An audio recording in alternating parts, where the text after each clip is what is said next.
I was talking to a bunch of women around a table in a restaurant in Auckland yesterday, and okay, they spent some time not whinging, but pointing out what's wrong and what could get a lot better.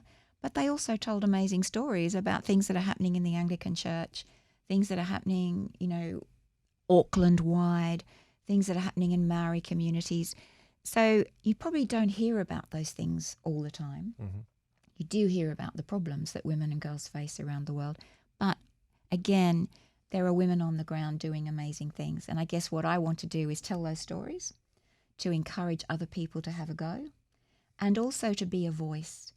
I think the evangelical church in particular has lost its voice in the public square on issues to do with women. I think we were frightened of feminism, and it scared us off, and we thought, oh, that's far too strident. And what are we talking about? Rights all the time. But we've got to say, hey, we are for women. God is for women. I think God's a feminist, secretly. And we've got to say Christian women are doing things on the ground, and we have a right to speak out about what's really happening in our communities. And it may not sound the same as a secular feminist voice, and that's a good thing, because we want to represent God and his view. But if we stay right out of the conversation, then we have no right to complain that, women's issues are being taken over by the left or the right or the whatever they look like. In the big picture, and I suppose the World Evangelical Alliance is very big picture when it comes to the evangelical church.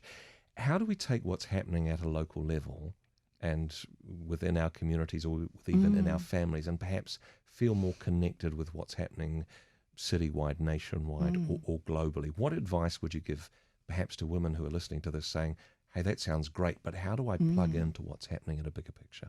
So if people are listening and they're thinking, how can I get involved? Well, obviously, at your church, there might be things you could get involved with. It might be as simple as making sure that women stand for leadership positions and don't say, oh, no, I couldn't possibly do that. Because part of the problem with women is that they're not very good at coming forward and acknowledging that they are skilled. They're very good at being bashful, at standing back. And I've had conversations with men. They get really frustrated with women who won't say yes.